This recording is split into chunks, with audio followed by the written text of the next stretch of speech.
Ainda que esteja contente com a sua vida e seja elogiado por ter sucesso, ele, quando morrer, vai reunir-se com os seus antepassados no lugar onde a escuridão dura para sempre.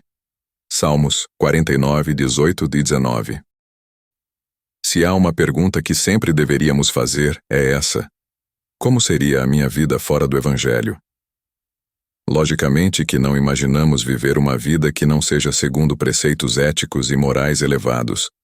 Mas mesmo levando uma vida simples e pacata, teremos muitas dificuldades em nos imaginar em certas situações.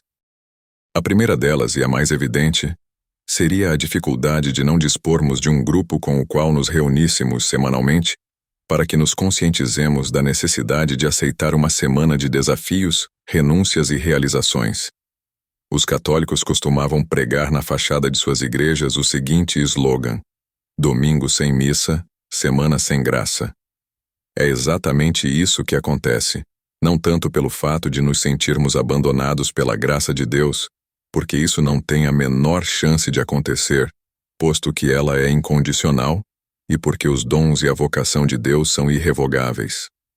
Mas por não entrarmos na semana, sintonizados plenamente nessa graça, porque quando ela é manifesta nos atos do culto, expõe o nosso pecado e nos incita a buscarmos o perdão, que nos possibilita um novo recomeço. Já faz tempo que isso não acontece exclusivamente na igreja. Recentemente, o confronto da graça com o pecado, ou seja, tomarmos conhecimento de que o pecado está aumentando, como dizia Paulo em Romanos 5:20, era preciso ir à igreja para ouvir sermões. Hoje, os nossos televisores mostram isso ao vivo, em todos os cantos do mundo e em definição 16K. Contudo, por mais que seja assim, sempre ficará faltando o desafio que nos constrange às mudanças necessárias.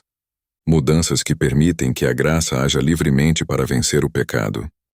A segunda perda, e a mais penosa delas, é declinar da oportunidade de ouvir uma meditação racional e fiel à palavra de Deus, de não nos depararmos com argumentos extraídos das Escrituras, pois sem este alerta dominical sequer imaginaríamos que pudessem ser concebidos ou mesmo vividos pelos nossos irmãos do passado. Como nos faz bem essa dissecação da Bíblia. Como é proveitoso extrair dela algo mais do que a mera letra. É uma sensação tão indescritível que até hoje ninguém disse isso de forma tão bela e de modo tão apropriado quanto o profeta Isaías. Quão formosos são sobre os montes os pés do que anuncia as boas novas, que faz ouvir a paz, que anuncia coisas boas, que faz ouvir a salvação, que diz a Sião: o teu Deus reina. Isaías 54:7. Não poderíamos deixar de falar dos hinos, da mensagem musicada que tanto fala ao nosso coração. É uma verdadeira lástima que alguns hinos venham perdendo espaço nos nossos cultos e sendo substituídos por mensagens imediatistas, sem rima, sem métrica e sem o conteúdo da boa teologia. Felizmente para alguns poucos, há igrejas que regularmente preservam este costume e primam pela excelência musical em seus cultos. Não é uma questão de puro saudosismo, pois se existem argumentos bíblicos seguros em favor do louvor gospel, ainda não consegui encontrá-los. Nossos argumentos estão calcados em palavras desse mesmo profeta. Saireis com alegria e em paz sereis guiados. Os montes e os outeiros romperão em cânticos diante de vós, e todas as árvores do campo baterão palmas. Isaías 55:12. Talvez não seja pela falta das palmas dos montes nem das árvores, mas das palmas oriundas do improvável e do inusitado que nos fazem romper em cânticos e que nos embargam a garganta. Por fim, o motivo real desta meditação: como seria a nossa vida sem uma esperança no futuro ou mesmo no pós-morte? Seria viver toda a angústia descrita pelo salmista no nosso texto base.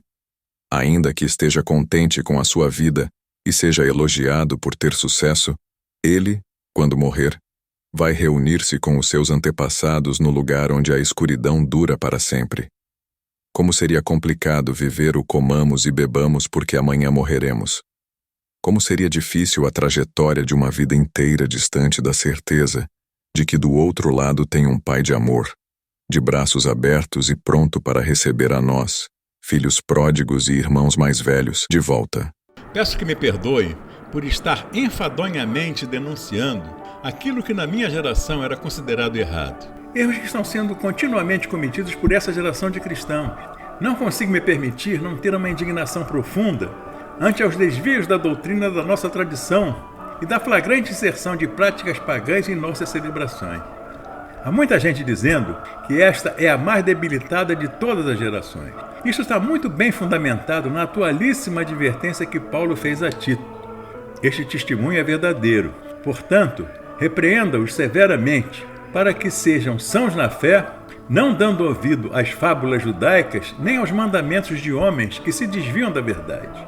No entanto, também não posso me furtar de reconhecer que até mesmo a mais herege das igrejas ainda proporciona mais luz e mais esperança do que todos os lugares onde a graça não é chamada a campear livremente.